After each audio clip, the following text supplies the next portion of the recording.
Antes de começarmos, a exposição nessa manhã, vamos apresentar as nossas vidas diante de Deus, para que possamos receber dele entendimento, graça e discernimento para compreender a sua palavra, ok? Desde já eu quero dizer que estar aqui nessa manhã, irmãos, é uma bênção. É uma bênção estarmos aqui para aprender da sua palavra, para compreender um pouco mais de Deus. Vamos orar e depois eu quero fazer algumas considerações iniciais acerca da nossa nova série de estudos bíblicos, ok? Vamos orar ao Senhor. Querido Deus, te louvamos por tua graça, Pai, e por tuas misericórdias em nossas vidas. Obrigado por estarmos aqui nesta manhã. Ó Deus, poderíamos estar em qualquer outro lugar do mundo, mas aprove ao Senhor nos trazer aqui, esse lugar reservado para adoração, a este lugar reservado à busca do Senhor, a pregação de tua palavra, a este lugar, ó Deus, reservado a uma vida, a uma prática de uma vida piedosa, temente ao Senhor. Abençoa cada um que aqui está, abençoa aqueles que aqui não estão, que o Senhor possa motivá-los, ó Deus, a vir aos domingos pela manhã aprender mais de Ti, conforme revelado a Tua palavra, em nome de Jesus. Amém e amém. Pois bem, irmãos, hoje nós iniciamos uma nova série de estudos bíblicos que terá uma sequência de 10 estudos, ok? Então, a partir de hoje, nós teremos uma série de 10 exposições e o tema que estaremos abordando, o tema central dessas exposições é a autobiografia de Deus. Quero iniciar essa série em nossa escola bíblica dominical, justificando o tema. Inicialmente nós pensamos no tema atributos de Deus. Contudo, optamos por a autobiografia de Deus, porque nós vamos estudar de Deus o que Ele revelou acerca de si mesmo. Quando nós falamos em autorrevelação de Deus, eu me refiro àquilo que Deus revelou acerca de si mesmo. Nos estudos ou nos livros de teologia, é possível encontrar as qualidades de Deus, os atributos de Deus, mas isso exigiria de nós uma explicação mais técnica, mais teológica, e eu quero fugir um pouco do tecnicismo no que diz respeito às palavras, para sermos cada vez mais práticos e diretos naquilo que eu quero ensinar aos irmãos. Portanto, quando eu falo que nós estaremos estudando, a partir de hoje, a autobiografia de Deus, nós estaremos estudando aquilo que Deus disse acerca de si mesmo. Para entendermos o que Deus disse acerca de si mesmo, é necessário compreendermos o que entendemos por revelação. Aqui cabe uma breve definição de revelação, ok? Então, para nós, revelação é o ato livre e soberano de Deus em se fazer conhecido pelos homens. Então, quando eu falo em revelação, eu me refiro ao ato livre e espontâneo, soberano de Deus, em se fazer conhecido pelos seres humanos. Ora, se vamos estudar Deus a partir do que Ele revelou acerca de si mesmo, faremos uso da Bíblia, que é a sua autobiografia. Se você for escrever um livro falando acerca de si mesmo, esse livro é a sua autobiografia. Hoje é comum as pessoas escreverem autobiografias, não é? Se você vai escrever a sua autobiografia, você vai poder talvez revelar muito bem quem é você, ou talvez esconder alguma coisa a seu respeito, talvez aquilo que você não quer que as outras pessoas tomem conhecimento a seu respeito. A Bíblia Sagrada, ela é a autobiografia de Deus. Ela fala de Deus, é Deus falando acerca de si mesmo, fazendo uso da intermediação profética ou apostólica. Através dos apóstolos, através dos profetas, Deus revela muita coisa acerca de si mesmo. E daí você já deve ter pensado algo interessante. Mas pastor, Deus revela muita coisa? Será que Deus não revelou tudo acerca de si mesmo? Não. Deus revela muita coisa acerca de si mesmo, mas não tudo acerca de si mesmo. É interessante isso, porque tudo o que nós sabemos de Deus é o que Deus quer que saibamos acerca dele. Nós não sabemos todas as coisas acerca de Deus. Nós sabemos o que Deus quer que saibamos acerca dele. Ou seja, o que eu e você, o que nós conhecemos de Deus, é o que Deus nos revelou acerca de si mesmo. Nós vamos voltar um pouco a esse tema já já. Mas, se alguém lhe perguntasse, quem é Deus? Qual seria a sua resposta?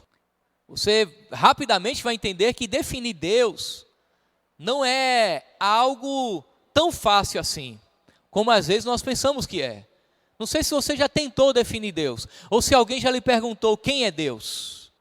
E você deve ter, no mínimo, parado para pensar um pouco, e talvez a resposta não tenha sido tão satisfatória para quem lhe perguntou, porque de fato dizer quem é Deus é difícil.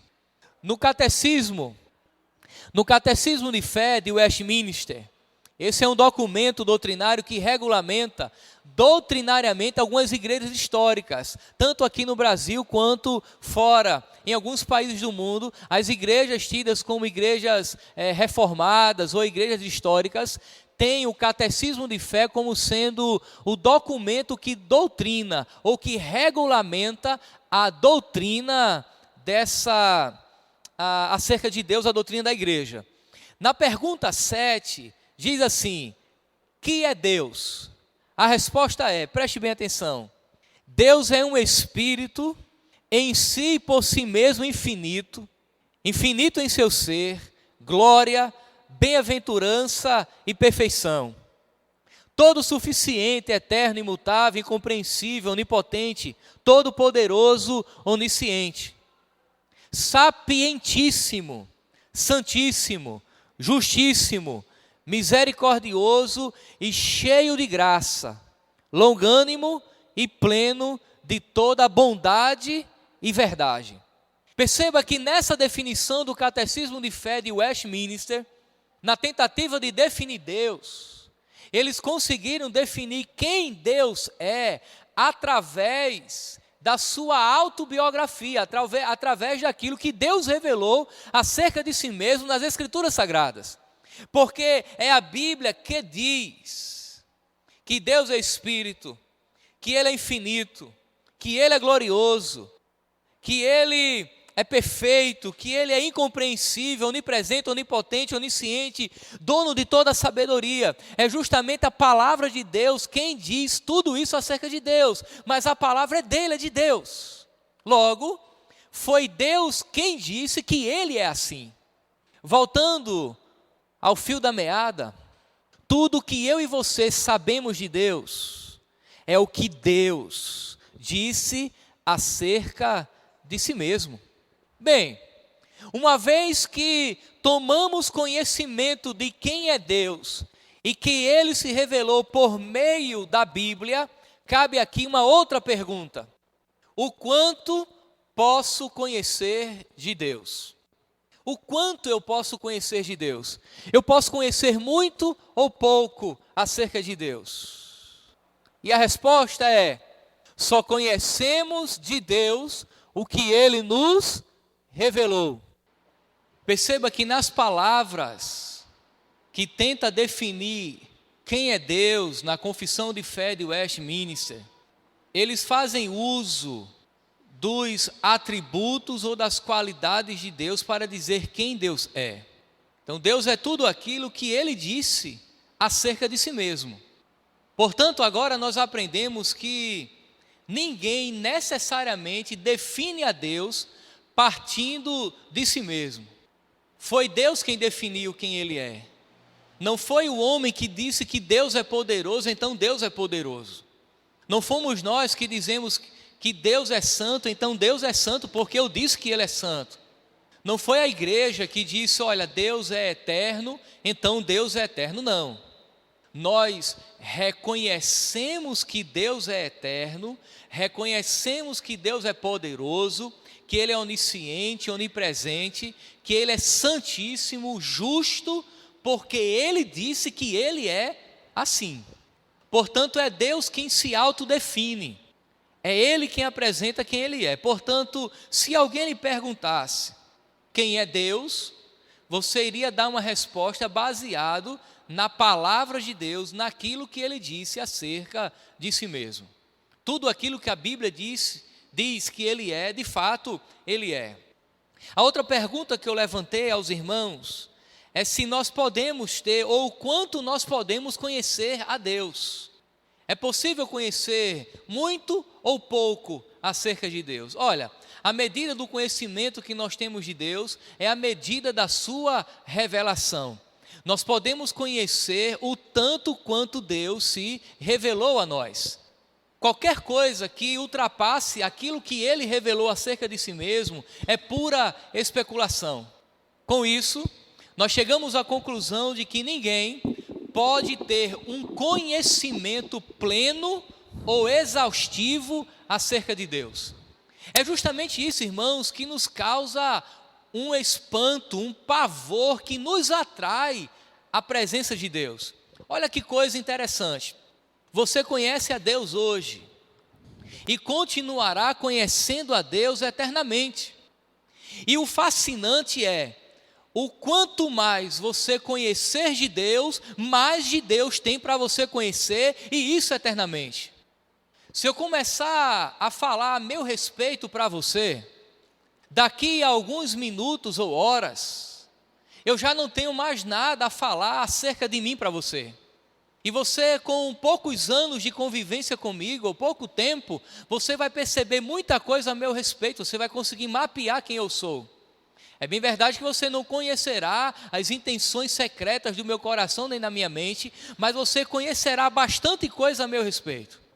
Mas acerca de Deus, jamais chegaremos ao fim, porque Deus é inesgotável, Ele é inexaurível. Nós não podemos conhecer tudo acerca de Deus.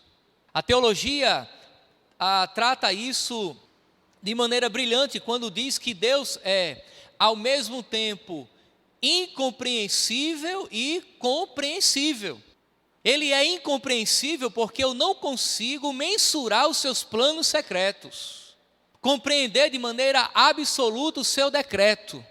Mas há uma medida que Deus é compreensível, ou seja, aquilo que Deus revelou, eu posso compreender. Portanto, eu sei tudo aquilo que Deus disse acerca de si mesmo. Você recorre à palavra, você recorre às escrituras sagradas e ali está Deus falando acerca de si. A Bíblia fala muito acerca dos homens, mas você não pode esquecer de que a Bíblia é o livro que fala de Deus.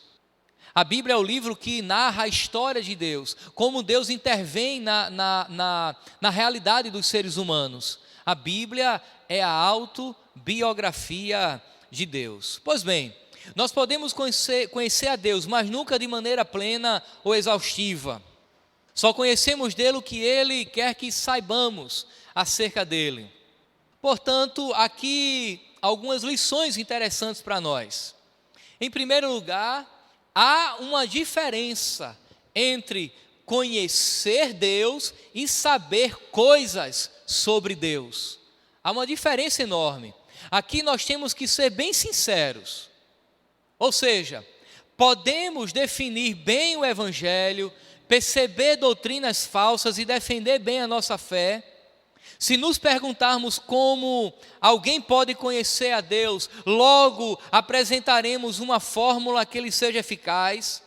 Logo apresentaremos que é por meio de Jesus Cristo que temos o conhecimento verdadeiro de Deus. Contudo, é possível que ainda assim a alegria e a liberdade de espírito, que são marcas daquele que tem conhecido a Deus, sejam raras entre nós.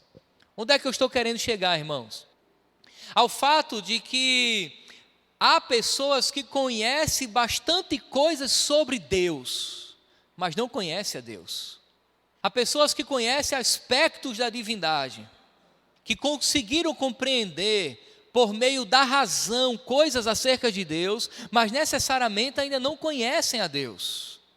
Por exemplo, é possível que você conheça coisas acerca de um artista por meio das redes sociais, que você saiba bastante coisa acerca da vida dele, mas você não conhece ele verdadeiramente. E daí eu entendo que há pessoas que já ouviram falar muita coisa acerca de Deus, mas não conhecem a Deus verdadeiramente. Para esclarecer melhor esse ponto, eu quero deixar claro duas coisas. Primeiro, é possível conhecer coisas sobre Deus sem conhecer Deus verdadeiramente. E daí eu tenho a impressão que muitos de nós ainda não compreenderam isso. Nós lemos livros, ouvimos bons sermões, conversamos sobre a fé cristã, mas o fato de termos as informações sobre Deus não determina que eu conheço. Assim como eu já lhes falei, é possível, é plenamente possível, por exemplo, conhecer tudo acerca de um artista famoso, por meio das redes sociais, colecionar a figura deles, colecionar imagens, fotos, até se apresentar a ele e bater foto com ele, conversar minimamente com ele, mas necessariamente nunca tê-lo conhecido com profundidade, a ponto de dizer, eu conheço verdadeiramente. Muitos de nós, irmãos, estão dentro das igrejas, das nossas igrejas, conhecem bastante coisa sobre Deus, mas não conhece Deus. Você viu que definição bacana a gente deu de Deus aqui? Deus é espírito, imutável, soberano, onisciente, onipotente, onipresente, justíssimo, santíssimo, reto. Mas uma coisa é saber isso numa perspectiva cognitiva, está na mente e na razão. Outra coisa é fazer com que tudo isso desça para o coração e venhamos viver na perspectiva de quem de fato Deus é e fazer com que essa verdade acerca de Deus seja uma realidade em nossa vida prática no aqui e agora. Portanto, uma coisa é saber coisas sobre Deus, uma outra coisa é conhecer verdadeiramente Deus. Segundo, é possível saber muito sobre piedade sem muito conhecimento de Deus. É possível saber bastante coisa sobre oração, jejum, vida consagrada, leitura da Bíblia e temas afins. Os livros, sermões, pesquisas na internet, irmãos, nos ensinam tudo isso, mas necessariamente a alegria e a prática sincera da verdadeira devoção a Deus não existe em nossos corações. É possível perguntar a você o que é jejum e você definir o que é jejum. É possível alguém lhe perguntar o que é oração e você definir o que é oração. É possível alguém lhe perguntar o que é ter uma vida reta, o que é ser um crente consagrado e você dizer, olha, oração, jejum, vida piedosa, temente a Deus, é assim, mas nunca conhecer a Deus. Porque necessariamente essa não é a sua prática de vida. Portanto, é possível conhecer acerca de, mas não praticar aquilo que se conhece. Vida santa, reta, transpõe a nossa capacidade de definir. Eu posso dizer, como disse o grande teólogo de Princeton, Charles Hodge, a oração é a conversa da alma com Deus. Mas necessariamente não tem uma vida de oração. Eu posso definir e concordar com John Piper quando ele diz que jejum é ter fome por Deus. Olha que coisa bacana. Mas necessariamente não ter prazer nem na oração, nem no jejum. Logo, eu conheço a prática, mas não conheço a Deus. Você percebe que às vezes a compreensão disso que eu acabei de lhes dizer revela que a nossa vida cristã ainda não ultrapassou a linha da superficialidade? Que conhecer a Deus é muito mais do que a gente imagina. Portanto, irmãos, o tema da nossa aula nessa manhã, na realidade parte de uma pergunta: é possível conhecer a Deus? A resposta é sim, é possível conhecer a Deus, partindo daquilo que Ele revelou acerca de si mesmo, mas não apenas sabendo sobre, mas conhecendo verdadeiramente quem Deus é. Eu quero, portanto, lhes trazer agora algumas evidências de se conhecer a Deus. Como é que fica claro e evidente a vida daquele que de fato conhece a Deus? Porque quando conhecemos Deus verdadeiramente, muitas coisas inerentes a essa vida deixam de ter importância. Quando eu conheço a Deus de fato e de verdade, muita coisa que está em minha volta deixa de ter importância. Eu compreendo que elas são efêmeras, passageiras, porque o que se ganhou é mais importante do que aquilo que nós supostamente perdemos. Nós ganhamos a Deus, nós conhecemos a Deus, e esse conhecimento de Deus é mais importante do que qualquer outra coisa que supostamente eu tenha perdido. E aqui cabe, irmãos, uma outra pergunta: que outros efeitos o conhecimento de Deus pode produzir em uma pessoa? E daí nós entendemos que várias partes da Bíblia respondem a esta pergunta, mas talvez a resposta mais clara seja encontrada no livro do profeta Daniel. Daniel vai nos dar algumas respostas. A primeira delas: aqueles que conhecem a Deus têm grande força para Deus.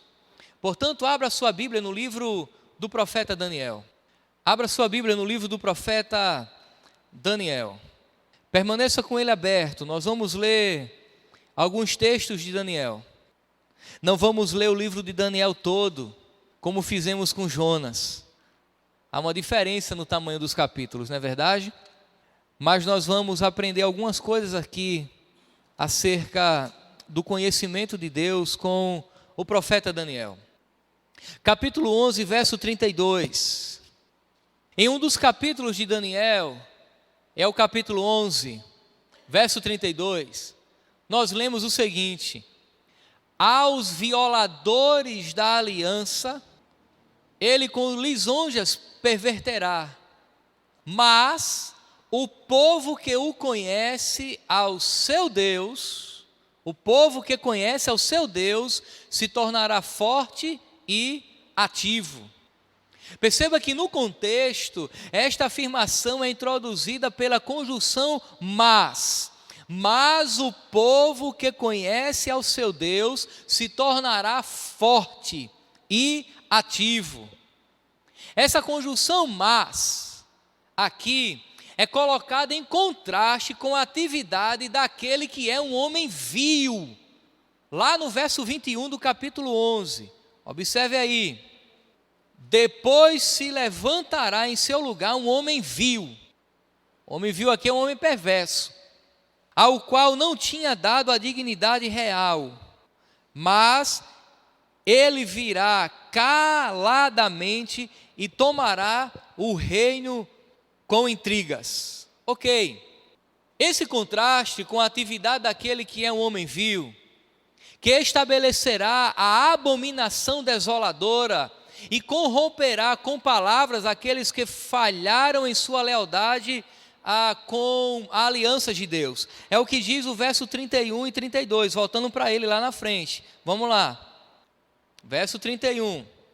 Deles sairão forças que profanarão o santuário, a fortaleza nossa, e tirarão o sacrifício diário estabelecido ou estabelecendo a abominação desoladora. Aos violadores da aliança, ele com lisonjas perverterá, mas o povo que conhece ao seu Deus se tornará forte e ativo. Pois bem, irmãos, a questão aqui é a seguinte: se o seu Deus está sendo desafiado ou desprezado, você não pode descansar. Você se sente, ou você sente que deve fazer alguma coisa para defender a glória de Deus. Era justamente isso que Daniel estava fazendo com seus amigos.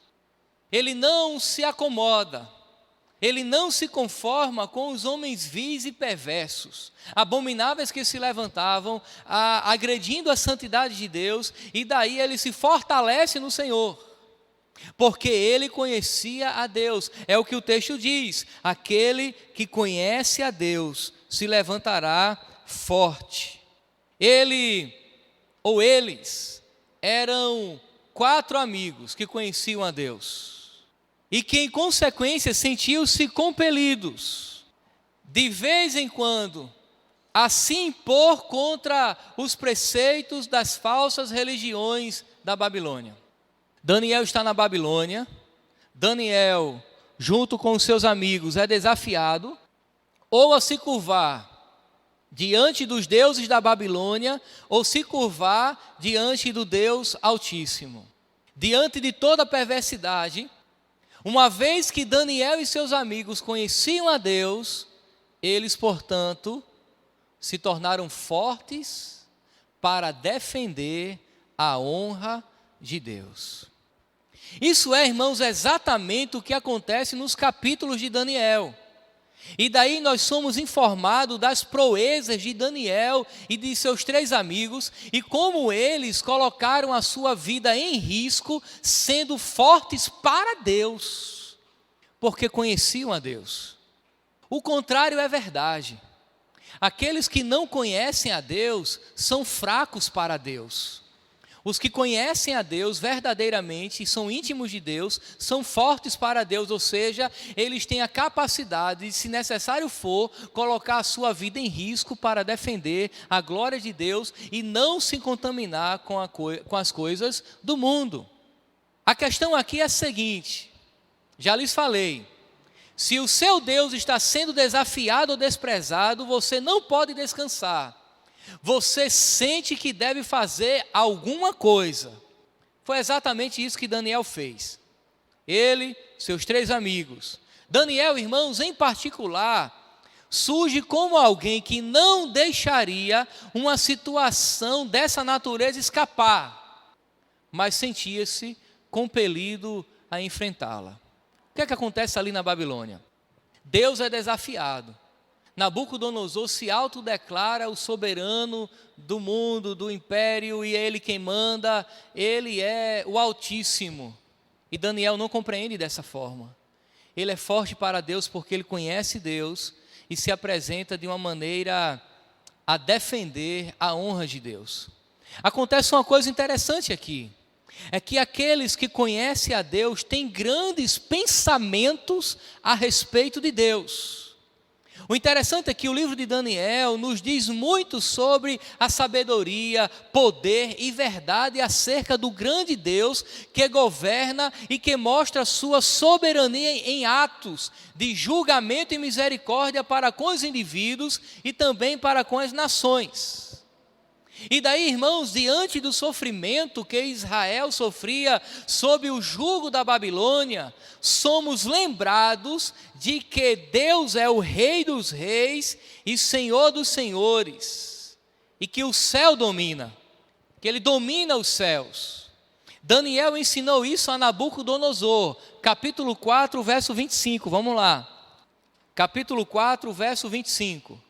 Serás expulso de entre os homens, e a tua morada será com os animais do campo, e dar-te-ão a comer ervas, como os bois, e serás molhado do orvalho do céu, e passar-se-ão 7 tempos por cima de ti, até que conheças que o Altíssimo tem domínio sobre o reino dos homens, e o dá a quem quer. Quem conhece a Deus, irmãos, tem grandes pensamentos acerca de Deus. O grande pensamento acerca de Deus aqui, de Daniel, é que Deus é soberano, Ele governa a história dos homens, faz o que quer e dá o domínio a quem quer. E se Nabucodonosor tinha alguma coisa, era porque Deus lhe havia lhe dado. Ele, Deus, governa a história dos homens. Como é que ele estava governando a história de Nabucodonosor? O que Nabucodonosor tinha era o que Deus tinha dado. Se Deus deu, ele podia tirar. Portanto, Nabucodonosor vai ter uma crise de insanidade, de loucura, vai pastar com os animais. Não sei se você sabe, mas lobisomem existe, né? Há quem diga que Nabucodonosor virou um lobisomem. Você achou aquele filme Lobisomem? Não é? Vampiro eu não sei não, mas lobisomem está aqui. Brincadeira, tá, irmãos? Mas ele ficou louco como os animais e foi pastar. E daí, irmãos, Deus deu autoridade a ele, Deus tirou. Qual é o pensamento de Daniel acerca de Deus? Ele governa a história dos homens. Se você conhece a Deus, você tem grandes pensamentos acerca de Deus. Você consegue compreender que Deus governa a sua história. Você consegue compreender que Deus é soberano e pode todas as coisas, inclusive não fazer aquilo que aguardamos que ele faça. Um estudioso chamado Arthur W. Pink disse que quem não pode fazer o que quer, quando quer, com quem quiser, não pode ser Deus. Uma das características da divindade é justamente essa postura soberana para fazer o que quer. Agora, há coisas que Deus não pode fazer? Há. Deus não contraria as suas próprias leis. Por exemplo, Deus não vai criar um círculo quadrado ou um quadrado retangular, porque Ele estabeleceu que quadrado é quadrado, círculo é círculo, retângulo é retângulo. Deus não vai voltar atrás naquilo que Ele estabeleceu. Deus não vai contrariar a si mesmo, a sua santidade. Deus não vai deixar de ser Deus. Então há algumas coisas que Deus não pode, porque a partir do momento que Ele estabeleceu que assim fosse, assim será. Por exemplo, se Deus estabeleceu que a salvação é por meio de Jesus Cristo, não haverá outro meio de salvação criado por Deus. Ele não pode contrariar a si mesmo. O que é isso, irmãos? Grandes pensamentos acerca de Deus, que norteiam a nossa vida, que determinam quem somos. Ele ensinou isso a Nabucodonosor. Estes eram os pensamentos de Deus que enchiam a mente de Daniel, como testemunham as suas orações. Vamos para o capítulo 2 agora, verso 20 ao 22. Daniel capítulo 2, verso 20 ao 22. Diz assim: Disse Daniel: Seja bendito o nome de Deus, de eternidade a eternidade, porque dele é a sabedoria e o poder. É ele quem muda o tempo e as estações, move reis e estabelece reis. Ele dá sabedoria aos sábios e entendimento aos inteligentes.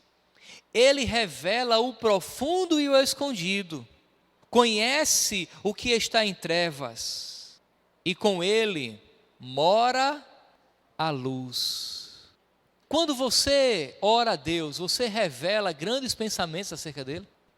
Quando você está orando, você conhece a pessoa com quem você está conversando? Ou você ora a Deus como se estivesse na infância, fazendo um pedido a Papai Noel, que vai descer pela chaminé e vai conceder um presente para você? Na sua vida prática, você revela compreensão de quem Deus verdadeiramente é?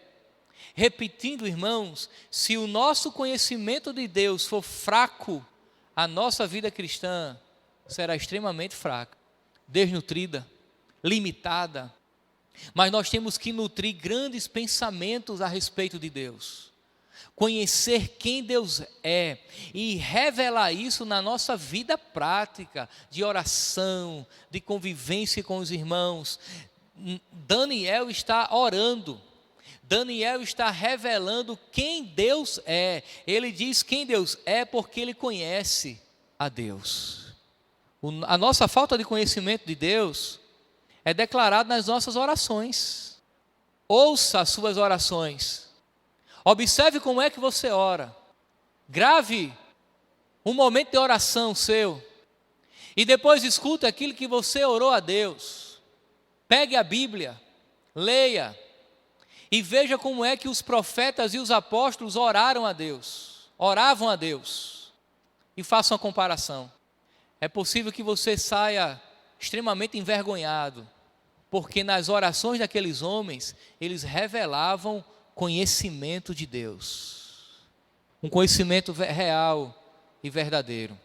Ok, vamos agora para Daniel capítulo 9, verso 4. Daniel capítulo 9, verso 4, acompanhe comigo. Orei ao Senhor meu Deus, confessei e disse: Ah, Senhor, Deus grande e temível, que guardas a aliança e a misericórdia para com os que te amam e guardam os teus mandamentos. Quem é Deus para Daniel aqui, irmãos? Senhor, Deus grande e temível, que guarda a aliança e a misericórdia para com os que amam a Deus. Perceba que ele está orando a Deus, revelando quem Deus é. Por quê? Ele tinha grandes pensamentos acerca de Deus. Agora observe o verso 7 agora do mesmo capítulo 9. A ti, ó Senhor, pertence a justiça, mas a nós o corado e vergonha, como hoje se vê. Aos homens de Judá, aos moradores de Jerusalém, todo Israel, quer os de perto, quer os de longe, em todas as terras por onde os tem lançado, por causa das tuas transgressões, que temeram contra ti. Quem é Deus aqui na perspectiva de Daniel? Um Deus justo. A ti, ó Senhor, pertence a justiça. Observe agora o verso 9. Ao Senhor, nosso Deus, pertence a misericórdia e o perdão, pois nos temos rebelado contra Ele. Quem é Deus aqui no pensamento de Daniel? Qual é o grande pensamento de Daniel acerca de Deus? O Senhor nosso Deus é misericordioso e perdoador. Agora observe um pouco mais na frente no verso 14. Por isso, o Senhor cuidou em trazer sobre nós o mal e o fez vir sobre nós. Pois justo é o Senhor nosso Deus, em todas as suas obras que faz, pois não obedecemos a sua voz. Mais uma vez ele diz que Deus é justo em todas as suas obras. Amados irmãos, a pergunta aqui é isso o que você pensa de Deus? É essa a visão de Deus que temos, que expressamos em nossas orações? Por meio desse teste simples de ler o texto e fazer as perguntas a nós mesmos, também podemos medir quanto ou quão pouco conhecemos de Deus. Eu percebo que na prática de oração, já falei isso aqui aos irmãos, da igreja, quando eu falo igreja, não falo só desta igreja local, mas do povo de Deus espalhado. Em um mundo como o nosso hoje, atual, secularizado aqui no Brasil, a compreensão que o povo tem de Deus é muito mais de um Deus utilitarista, que dá as coisas, mas não a compreensão de quem de fato Deus é. E a proposta para a nossa igreja a partir de agora e nas exposições que virão é apresentar quem Deus é para você, partindo do princípio de que Ele disse quem Ele era ou quem Ele é. Há uma terceira ideia aqui. Aqueles que conhecem a Deus mostram grande coragem por Deus. Daniel e seus amigos foram homens que se arriscaram, que arriscaram seu pescoço. E isso, irmãos, não significou imprudência. Eles haviam calculado o custo, sabiam o que estavam fazendo. Eles sabiam quais eram as consequências de suas ações e se submeteram a tudo aquilo. Mas eles foram preenchidos de grande coragem para Deus. Eram homens que não tiveram a sua vida por preciosa, como diz lá em Atos dos Apóstolos. Esse era, irmãos, precisamente o espírito de Daniel, de Sadraque, de Mesaque, de Abednego. Eles eram intrépidos, eles eram corajosos, eles eram homens que não temiam a sua própria vida porque conheciam a Deus. Quem não conhece a Deus, o contrário também é verdade. Eles são medrosos, eles temem as realidades da vida. Eles não têm coragem de enfrentar os desafios, principalmente se aquilo põe a sua vida em xeque. E lutar pela glória de Deus, muito menos. Com Daniel não foi assim. Daniel foi lançado na cova dos leões e suportou a ameaça de morte que era real, partindo do conhecimento que ele tinha de Deus. Eu creio que o meu Deus é Deus para me dar livramento. Os amigos de Daniel entraram destemidamente na fornalha de fogo ardente, que foi aquecida ainda mais para incinerá-los. Eles entraram naquele lugar, partindo do conhecimento que eles tinham de Deus. Eu creio que Deus me dará livramento. E Deus deu. A falta do conhecimento verdadeiro de Deus, ou a falta da compreensão de quem Deus é, nos faz medrosos. E eu não estou dizendo que você tem que sair na rua abrindo o peito e dizendo, pode atirar que eu creio que Deus vai mandar um anjo. Não é isso. Mas há momentos e circunstâncias na nossa vida que nós somos desafiados. Há momentos e circunstâncias na nossa vida que nós somos convocados à guerra. A pregar o evangelho, por exemplo, em lugar hostil. A testemunhar do evangelho na universidade, no trabalho, na família. E às vezes nos acovardamos porque não conhecemos a Deus. Mas quando conhecemos o caráter de Deus, nos encorajamos e sabemos que Deus pode me usar sim, naquele momento de testemunhar dEle, naquele momento de compartilhar a palavra dEle, ou naquele momento em que eu sou assediado pelo pecado, é possível glorificar a Deus, evitando o pecado. Mas se nós não temos conhecimento de quem Deus é, nós fraquejamos em todas essas circunstâncias. Negamos a Deus em atitudes, negamos a Deus em palavras e até pensamentos, e principalmente quando a nossa vida é posta em risco, aí que nós negamos a Deus mesmo, porque nós temos um sentimento de autoproteção muito forte.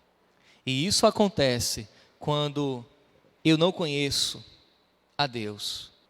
Mas há um quarto detalhe aqui, é que aqueles que conhecem a Deus alcançam grande contentamento e alegria diante do Senhor.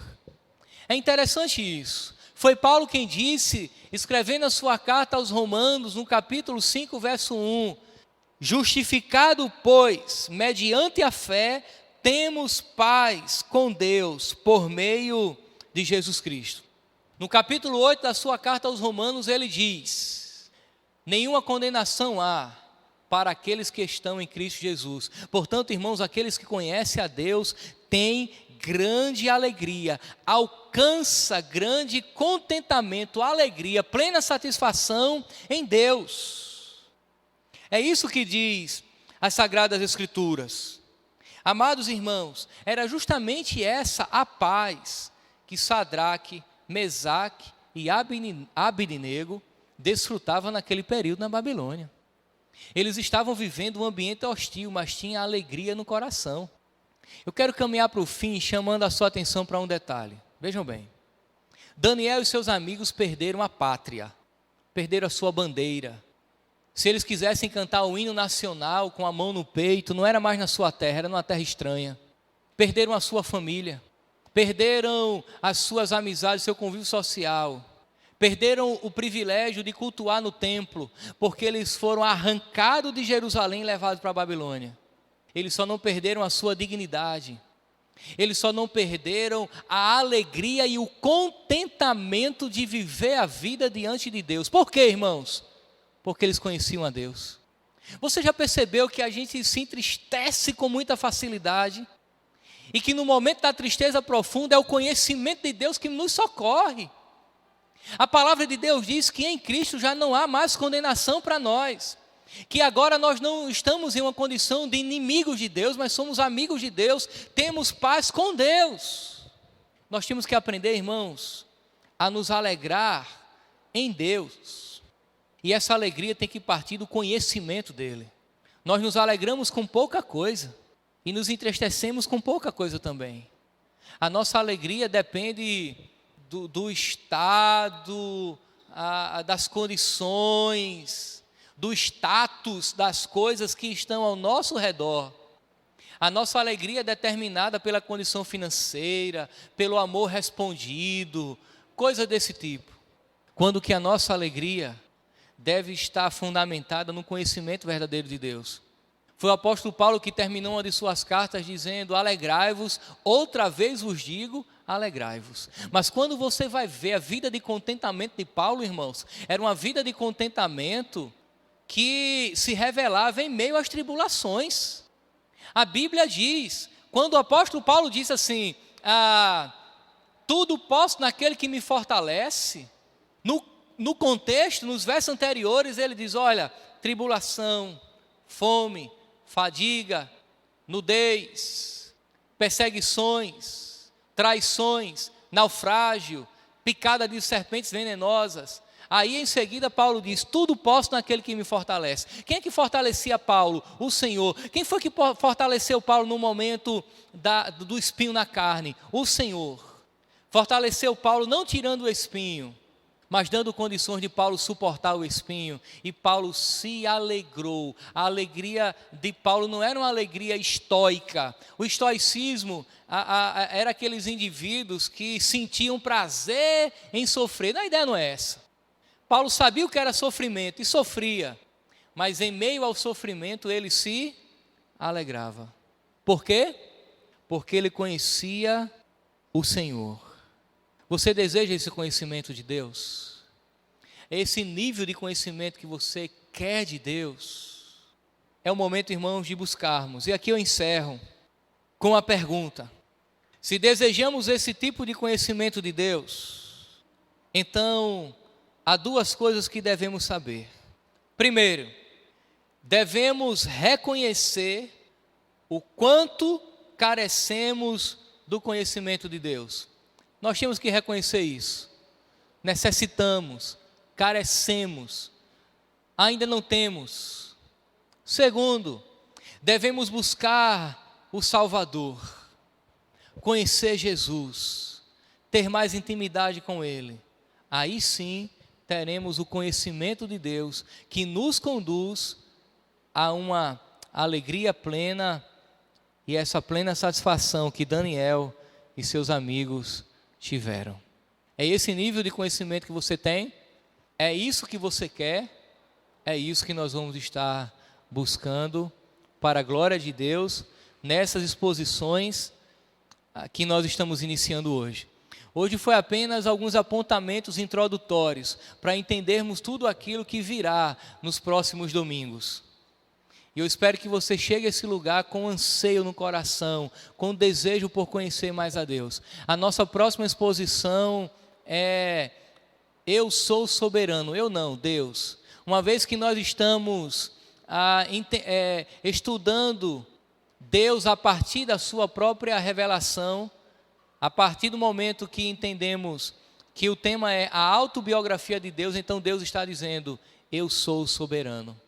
Nós estudaremos acerca da soberania de Deus na nossa próxima exposição, na nossa próxima aula. E tudo isso que você ouviu hoje, a sede e a vontade pelo conhecimento, deve estar bem claro e evidente no seu coração. Amém, irmãos? Amém? Vamos orar ao Senhor. Querido Deus, nós te louvamos, Pai, por tua graça, por tuas misericórdias. Te louvamos, Senhor, porque tu és Deus fiel, soberano, grande, infinito, suficiente em si mesmo. Obrigado, Deus, por todas as coisas.